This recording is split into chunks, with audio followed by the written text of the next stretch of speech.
Mirë se vini në kanalin ton, mos harroni të bëni subscribe dhe të klikoni si përzieles për të marrë njoftimet më të reja. Faleminderit! Zbulohet sekreti i grave japoneze për rini të përhershme, receta pa shpenzime që do ju befasoj. E keni vënë re se japonezët duken më të rinj se mosha që kanë të vërtet. Orizi është ndër përbërësit më kryesor të dietës japoneze. Ky produkt përdoret shumë jo vetëm për të gatuar, por po ashtu edhe në kozmetik, sidomos për flokët dhe për fytyrën. Sipas ekspertëve, uji i orizit ka mjaft për fitime kozmetike dhe gjithashtu për shëndetin. Uji i orizit zvogëlon inflamacionin, ka efekt shërues dhe po ashtu lufton shenjat e lëkurës të cilat vijnë së bashku me plakjen. Si të përgatisni lëngun e orizit? Mbushni me oriz një gotë ujë dhe lëreni të qëndrojë për 10 deri në 15 minuta. Zieni orizin për 10 minuta dhe pastaj thajini atë. Preferohet që lëngun ta lini në një vend të ngrohtë për një ditë në mënyrë që të fillojë të fermentohet. Zieni unë 24 orë pas kësaj dhe pastaj mbajini produktin në frigorifer. Orizi vlerësohet sidomos në recetat për kujdesin ndaj bukurisë së femrave japoneze dhe në kombinim me mjaltin siguron një lëkurë të ri për të rirë të fytyrës. Është i pasur me vitaminat e grupit B, të cilat stimulojnë gjithashtu edhe rritjen e qelizave, parandalojnë ose ngadalsojnë plakjen e tyre si edhe përmirësojnë furnizimin me gjak në lëkurë. Kjo maskë shëruese me oriz, qumësht dhe mjalt do të bëhet maska juaj e preferuar pas përdorimit të saj. Lëkura juaj do të bëhet më e butë dhe më me shkëlqim. Përgatitja: merrni 3 deri në 4 lugë të supës me oriz dhe më pas e zieni në mënyrë të zakonshme deri në momentin kur orizi të jetë zbutur. Uji në të cilin është zier orizi. Më pas ju mundet që ta përdorni dhe ta vendosni në një tepsi ose në një enë të veçantë. Orizin e zier e mbushni me ujë dhe aty mundet që të shtoni edhe një lugë me qumësht të ngrohtë. Masën e përzieni derisa të bashkohet dhe më pas e shtoni dhe një lugë të madhe me mjalt. Maskën e vendosni në lëkurën e fytyrës dhe në qafë.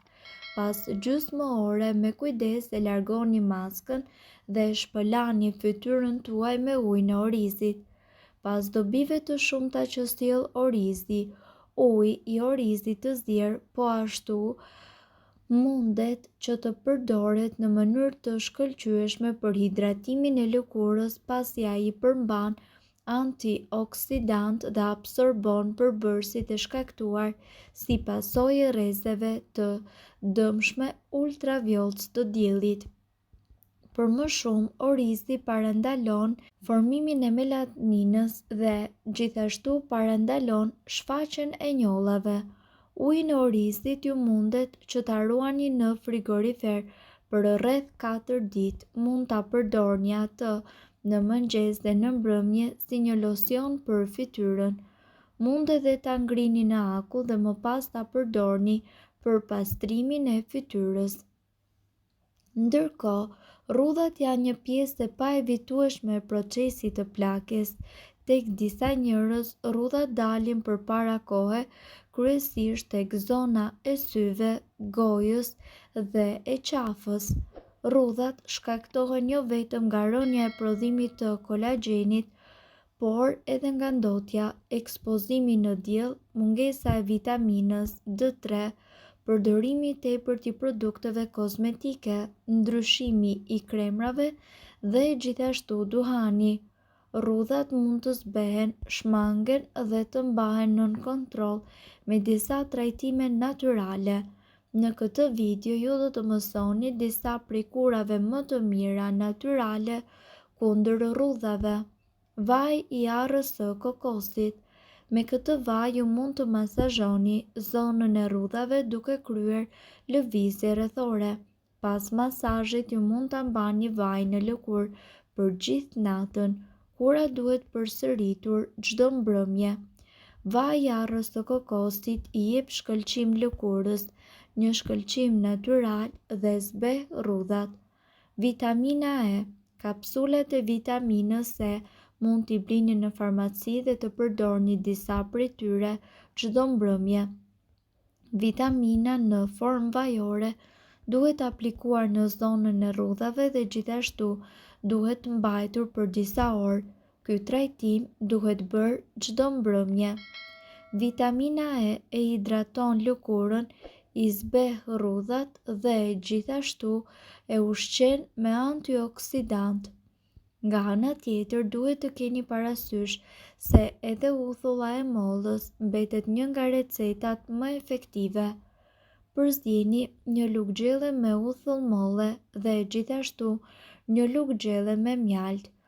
Aplikojeni maskën në lëkurë dhe në qafë. Mbajini për 15 deri në 20 minuta dhe më pas shpëlajini me ujë të vakët. Këtë maskë ju duhet që ta bëni për të paktën 2 herë në javë. Uthulla e mollës ruan ekuilibrat e pH-it dhe ndërkohë që mjalti i jep fytyrës tuaj shkëlqimin rinor. E bardha e vezës. Rriheni të bardhën e një veze dhe më pas vendoseni atë në lëkurë. Prisni derisa ajo të thahet dhe më pas e shpëlani me ujë të vakët. Kjo maskë është e përshtatshme për lëkurat të cilat kanë yndyr. Duhet bërë të paktën 2 herë në javë. E bardha e vezës tendos lëkurën dhe gjithashtu arrin që të zbeh edhe rrudhat. Avokado. Tulin e avokados mundet që ta shtypni në një mikser dore dhe maskën ta mbani në fytyrë për 20 deri në 30 minuta. Kjo maskë duhet bërë 2 herë në javë. Avokado zbut rrudhat dhe i jep lëkurës tuaj shëndet, gjallëri dhe njëkohësisht shkëlqim. Aloe vera. Përzieni një lugë gjelle me xhelin e aloe verës me të bardhën e një veze. Maskën mbajini për plot gjysmë ore dhe më pas shpëlajini me ujë të vakët. Xheli i aloe verës është një burim i pasur i vitaminës C dhe bashkëpunon mirë kundër rrudhave me të bardhën e vezës. Gjithashtu mund të përdorni lëng limoni. Përzieni sasi të barabarta të mjaltit dhe njëkohësisht të lëngut të limonit. Maskën mbajini në fytyrë për 10 minuta. Lëngu i limonit përmban gjithashtu vitaminë C dhe njëkohësisht nxit formimin e kolagjenit dhe zbeh rrudhat. Soda e bukës. Përzieni një lugë gjelle me sodë buke dhe një lugë gjelle me ujë. Fërkojeni lëkurën tuaj me lëvizje rrethore për disa minuta ose aplikojeni si maskë dhe mbajini në fytyrë për 10 minuta. Soda e bukës heq të gjitha qelizat e vdekura dhe njëkohësisht ajo përmirëson qarkullimin e gjakut. Mirë po duhet të dini, informacionet në këtë video kanë për qëllim të plotësojnë dhe të mos zëvendësojnë këshillat e mjekut tuaj dhe nuk kanë për qëllim të mbulojnë të gjitha përdorimet e mundshme, masat paraprake, ndërveprimet ose efektet negative. Informacionet në këtë video mund të mos i përshtaten rrethanave tuaja shëndetësore, prandaj para përdorimit konsultohuni me mjekun tuaj. Nëse doni të dëgjoni video tona që ne postojmë çdo ditë, kliko subscribe. Ju ftojmë gjithashtu të bëni like në video tona nëse i keni dëgjuar dhe pëlqyer ato. Faleminderit që e pat videon ton. Shpërndajeni këtë video në profilin tuaj në mënyrë që të informohen edhe shokët tuaj. Faleminderit.